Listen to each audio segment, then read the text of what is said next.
Story 1, The Miami Tactical Cloak, Lexically Enhanced, ****. I want to establish from the outset that this experience is permanently etched into my memory.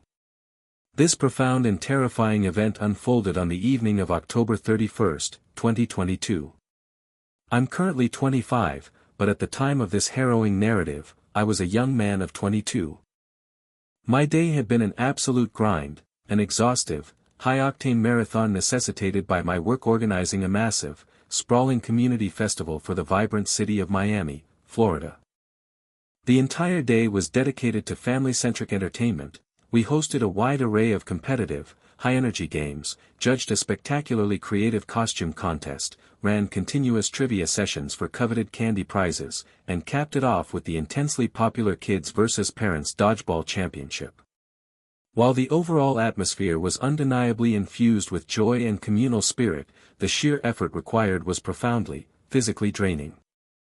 My professional role as a community outreach coordinator means orchestrating these grand-scale public events is routine. It is deeply rewarding work, yet it extracts a significant toll on one's stamina, especially after a full day of non-stop action. It was precisely 6 p.m. when I finally reached the relative sanctuary of my home, prepared to fully succumb to exhaustion. Just an hour into my recovery, my younger sister called, her voice edged with a noticeable blend of demand and distress. My sister, Chloe, urgently requested that I escort her and my nephew, Lucas, for their traditional trick-or-treating pilgrimage. Our parents, as well as Lucas's, had collectively decided they lacked the necessary energy for the outing. In a predictable turn of family dynamics, the responsibility inevitably devolved upon me, the cool older brother, to heroically salvage their Halloween night. Chloe was 15, a teenager approaching adulthood, and Lucas was 11. Despite my deep-seated weariness, their pleas were impossible to refuse. I grudgingly pulled myself together, donned a fresh set of clothes, and drove to my parents' suburban residence to collect them. Upon my arrival, Chloe was meticulously applying the final touches to her elaborate attire. She was magnificently dressed as Katana from the Suicide Squad lore, featuring a disquieting mask and an authentic-looking prop weapon. Lucas, equally impressive, was the picture of preparation in his detailed scorpion costume from Mortal Kombat. Once Chloe deemed her look complete, we piled into the car and departed. I navigated toward a particularly affluent and highly active neighborhood in South Beach, a notorious goldmine for superior candy hauls. As we commenced our circuit, moving meticulously from one opulent residence to the next, the ambience was utterly charming. Every homeowner we encountered was welcoming, the decorations were visually stunning, and the generosity of the treats was unmatched. I recall one particular older gentleman who distributed hot dogs and sodas, explaining his annual tradition, eschewing candy to provide children with protein-rich food for better physical health. This kind of civic-mindedness is truly commendable. Other costume children frequently complimented Chloe's and Lucas's remarkable outfits. The entire area was clearly operating at peak Halloween commitment. After successfully hitting our final target house, we began the roughly 10-minute trek back to where I had parked the car. The streetscape had grown significantly quieter, the initial wave of smaller trick-or-treaters had receded. This noticeable lull is precisely why my attention was immediately snagged when I casually glanced across the street and identified a figure shrouded entirely in black fabric, standing rigidly in a deeply shadowed front yard. My habit of continuous situational awareness is strong, yet I was genuinely surprised I managed to perceive them at all within the prevailing darkness. Upon closer inspection, the person was clearly wearing a large, hooded cloak over a completely black base layer, and their face was fully obscured by a mask. I could not discern any typical male or female characteristics, they existed purely as an imposing, dark silhouette. Crucially, they were undeniably focused on our group. I instructed Chloe and Lucas to tighten their formation near me and lowered my voice to a sharp whisper, "There is a very suspicious individual across the street. A quick glance is acceptable, but do not, under any circumstances, stare." **** My intention was to generate awareness without triggering a reactive response from the mysterious stranger. Lucas, exhibiting typical 11-year-old bravado, merely chuckled, dismissing the figure as a local attempting a seasonal fright. Chloe, however, instantly grew tense and conspicuously worried. For necessary context, I was carrying a backpack containing my legally licensed Glock firearm, a fact Chloe was fully aware of. My sudden, severe instruction to stay close clearly communicated the genuine gravity of the situation to her. Lucas, my young nephew, remained entirely clueless. He is simply too young to be burdened with the knowledge of concealed carry. As we quickly moved away, the cloaked person seemed to maintain a fixed gaze upon us, though the deepening shadows made confirmation difficult. We were nearing my parked vehicle when a distinct sound abruptly sliced through the quiet, heavy, rhythmic footsteps striking the concrete sidewalk, the sound of tactical boots. I spun around and confirmed it was the same person. Still entirely black, but the details were now horrifyingly clear. They were wearing a tactical vest, heavy-duty combat boots with their trousers neatly tucked in, and a chilling, completely featureless spandex mask covering their entire head. The situation instantly escalated from suspicious to profoundly alarming. An individual equipped in that manner, particularly under the cover of night, strongly suggested they were professionally armed and potentially hostile. "They are definitely pursuing us," I urgently hissed to Chloe and Lucas. "You must both heed my instructions precisely. Do not stop walking, and do not risk looking behind you again. The person is directly following us right now. Maintain absolute composure and keep moving. Our priority is to avoid provoking an aggressive reaction." I directed my gaze mainly at Lucas, ensuring the younger boy understood the imminent danger without dissolving into panic. Chloe's fear was palpable, yet she maintained her discipline perfectly. We proceeded rapidly, risking only minimal, covert glances backward. The figure meticulously maintained the precise distance between us, their pursuit unwavering. As we finally reached the immediate vicinity of the car, they were still relentlessly closing the distance. It was at this critical juncture that I decided upon a confrontational, definitive action. I quickly but smoothly retrieved my Glock and aimed it directly at the approaching person. My command was unwavering: identify yourself and state clearly why you are following us. ***. The individual immediately raised their hands in a gesture of unexpected compliance, then slowly, almost ceremoniously, pulled the full-face mask away. It revealed a woman, appearing to be in her mid-30s. She met my gaze with a disconcerting blankness, ignoring my direct question.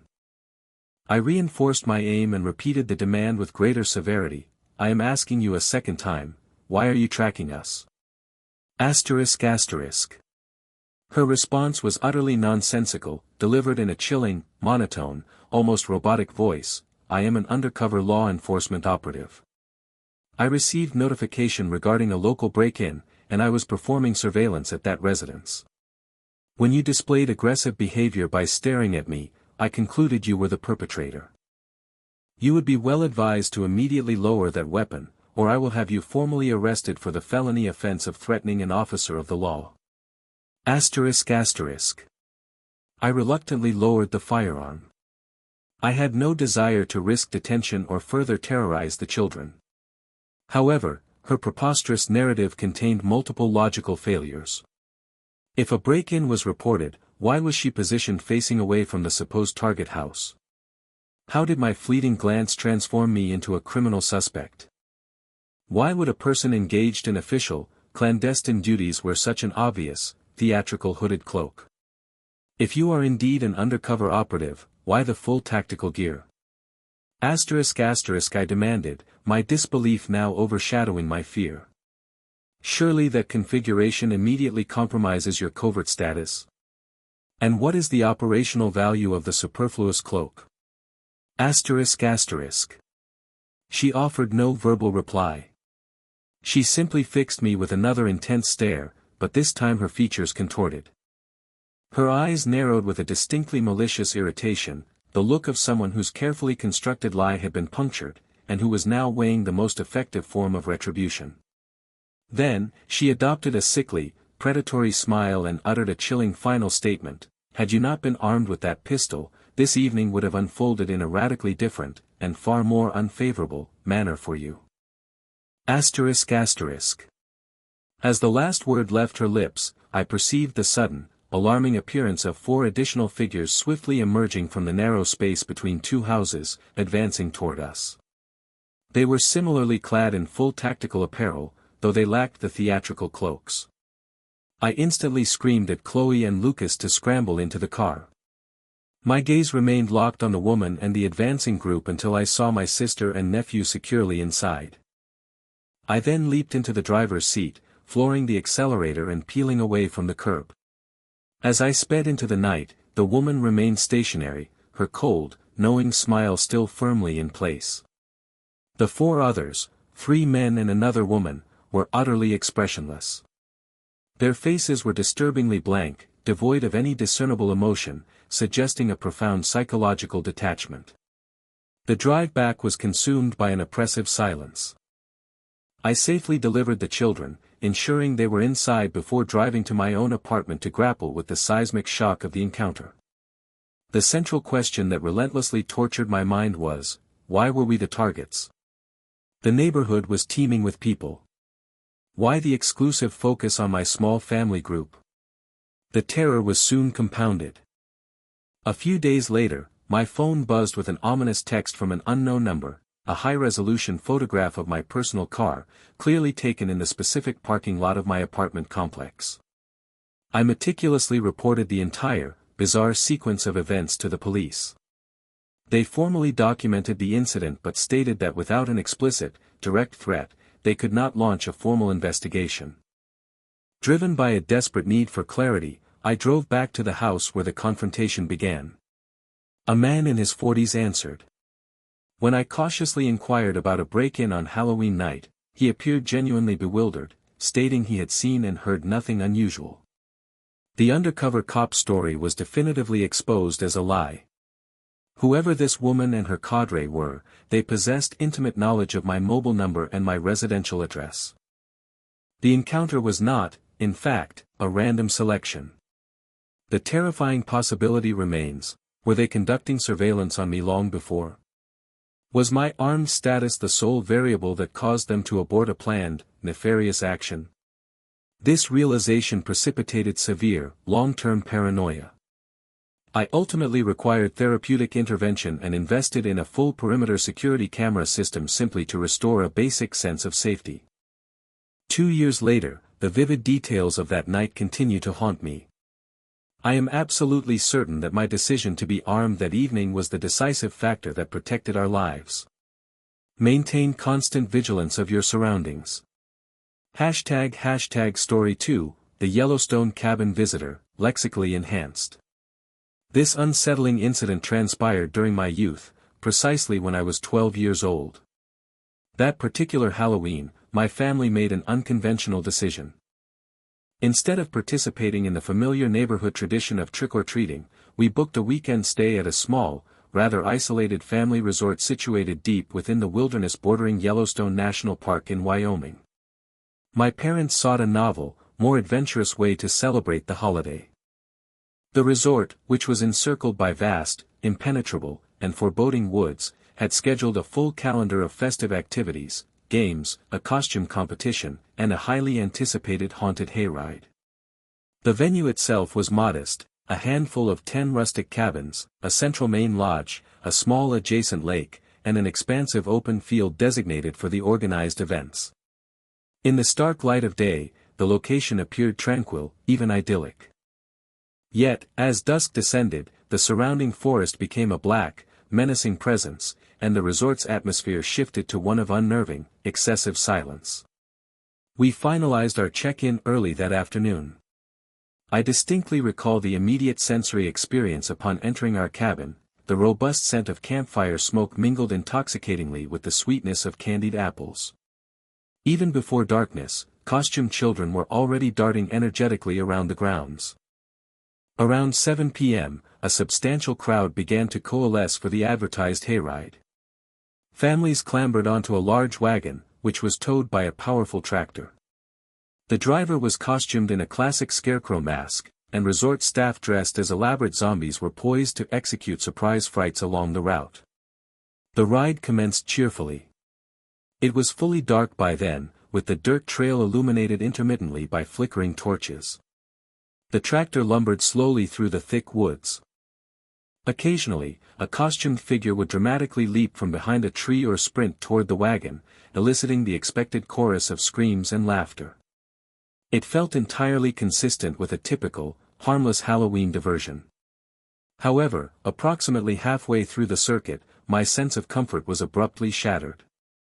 The tractor decelerated significantly as it passed through a stretch of the trail that was markedly darker than the rest. As I peered into the dense periphery of the woods on my side, I sighted a man standing stockstill just beyond the reach of the torchlight.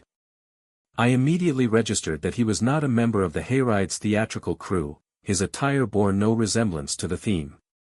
He wore a simple black jacket, rugged jeans, and a baseball cap pulled down severely, casting his face in deep shadow. He remained perfectly motionless, his hands submerged deep within his pockets, engaged in the singular act of observation. At one specific moment, I experienced a palpable sensation of making direct eye contact with him, despite the obscuring shadow. I felt the weight of his fixed, unwavering gaze upon me. I quickly scanned the faces of my fellow passengers, but no one else seemed to have registered his presence. When I looked back, he was still there, utterly frozen in the exact same unsettling posture. I attempted to dismiss the encounter for the remainder of the ride, yet his presence continued to gnaw at the edge of my consciousness. As the hayride concluded and the passengers disembarked, I cast one final, anxious look toward the trees. He was gone. I initially kept the incident to myself, reasoning that I must have succumbed to the holiday atmosphere and overreacted. We rejoined the festivities at the main lodge. About an hour later, he materialized once more. My friend Dean and I were standing near the snack concession when I spotted him positioned to the side of the main cluster of people, standing near the tree line, resuming his quiet watch. He was perhaps 30 feet away, and his solitary, detached posture within the festive crowd struck me as profoundly odd. My stomach clenched as I confirmed he was staring directly toward our position. I tried to focus my vision to catch a glimpse of his features. I thought I could discern a short, dark beard and perhaps a faint logo on his cap. I discreetly nudged Dean and pointed out the man. Dean casually dismissed him. He's probably just another worker. I countered, no, he's the one I saw lurking in the woods during the ride. Dean merely shrugged, suggesting he was just a dad. I desperately wanted to accept that explanation, yet his complete isolation and continuous surveillance were deeply disturbing. Moments later, I looked back, and he had again disappeared. By 9 p.m., the main event was winding down. Dean and I, still energetic, decided on one last, small adventure, a brief exploration of the path that trailed behind the cabins and led into the forest, a final scary thing for Halloween. I was reluctant to venture too far, but we had our flashlights, and I refused to appear cowardly. We proceeded down the dirt track together, exchanging nervous jokes. The deeper we penetrated, the more complete the silence became. The sounds of the resort faded entirely, replaced only by the dry crunch of our shoes. After only about 200 feet, we halted near a small, dilapidated wooden sign marked, "Private Property." We were momentarily distracted, tossing small stones at the sign and engaging in foolish dares, when we both simultaneously heard it, heavy, deliberate footsteps approaching from the path behind us. We froze instantly and wheeled around. Dean whispered, "It's probably just another kid." But the cadence and weight of the footsteps were clearly those of an adult. I swept my flashlight beam down the path, but the light dissipated quickly, failing to reveal the source. Then, the footsteps ceased entirely. For a few agonizing seconds, the silence was absolute. Then, a voice broke the stillness. "Hey there, boys." Asterisk asterisk. It was a man's voice, calm, even inviting, yet charged with a palpable sense of intimidation. Dean and I shared a look of immediate, panicked recognition. It was the man from the hayride. He stepped marginally into the beam's edge, just enough to reveal the black jacket and hat. "What are you two exploring out here?" Asterisk asterisk, he inquired softly. Are you looking for more candy? Asterisk asterisk. Terror had locked our voices in our throats. He withdrew an object from his pocket and held it up. I recognized the orange wrapper of a Reese's peanut butter cup. I have an entire bag of these back in my cabin, he continued, advancing slowly. Just come with me, I'll gladly share them. There's no need to be frightened. It's only Halloween. I saw you boys enjoying the hayride earlier. Asterisk asterisk. The casual mention of having observed us earlier acted like a psychological trigger. I immediately seized Dean's arm and screamed, "Run! Now!" Asterisk asterisk. We broke into a full sprint back toward the faint glow of the resort lights. I could hear his heavy, pounding steps immediately behind us as he began to chase. I dared not look back, my heart hammering painfully in my chest. When we finally burst out of the trees, I shouted desperately for help, fleeing toward the nearest cluster of adults near the bonfire. We only stopped once we were fully immersed in the safety of the crowd. Gasping for air, I turned around. The path was completely empty. My parents rushed over, demanding an explanation. I poured out the entire narrative, the man watching from the hayride, the surveillance near the lodge, and the pursuit in the woods. Dean corroborated every detail. My father and another nearby man grabbed their flashlights and cautiously checked the trail, but the man had vanished. The resort staff contacted the local sheriff's department. The police arrived, took our formal statements, and conducted a thorough search of the premises. The next morning, they reported that no one matching the description had been found, and no vehicles were unaccounted for. We left the resort that afternoon. For weeks, I struggled with the gnawing fear that he was still out there. The police never followed up. The man was never apprehended. As an adult, the fear remains, but it has shifted. What truly terrifies me is not what he did, but the calculated, chilling certainty of what he intended to do. If we had succumbed to his casual offer of candy, if we had walked toward him for even a second, my life would have been permanently altered, or worse. Every Halloween now carries the indelible reminder that sometimes, the seemingly innocuous figures on the periphery are engaged in a much darker surveillance. ## Story 3, The Chicago Suburb Intruder, lexically enhanced. My name is Ethan, and this chilling home invasion occurred on the eve of Halloween, precisely 3 years ago. I am now 29 and employed in a rather mundane corporate position within a vast Chicago suburb. At the time of this terrifying event, I was still the lowest-ranking employee, habitually saddled with the most undesirable work schedules and shifts, which frequently encroached upon holidays, including Halloween, my favorite time of year. That year, I was finally free and looking forward to observing the neighborhood children and enjoying a quiet evening of horror movies at home. I was residing alone, my long-term girlfriend was visiting her family out of state. My house was a small, older structure situated on the quiet edge of the town proper. While I wasn't completely isolated, the residential street quickly became eerily silent after the designated trick-or-treating window closed, usually around 9 p.m. when most families extinguished their porch lights. I typically continued to hand out candy until the final crowds dispersed. This particular Halloween fell on a Saturday, a crisp and clear autumn night. By 10:30 p.m., I was comfortably ensconced on my living room couch, idly watching The Conjuring 2 while grazing on a large bowl of leftover sweets. I had not received a visitor in over an hour. Consequently, when I heard a distinct, faint rapping sound originating from my side door, I automatically presumed it was a final group of high schoolers attempting a belated prank. Upon opening the door, I was met only by the empty expanse of the driveway and the dry rustling of fallen leaves, the classic ding-dong ditch. I dismissed it without further thought and returned to the movie. 15 minutes later, the sound returned. This time, however, it emanated from the back door, the entrance leading onto my small, elevated deck. This subtle shift immediately triggered a profound sense of alarm, as that entrance was never used by visitors.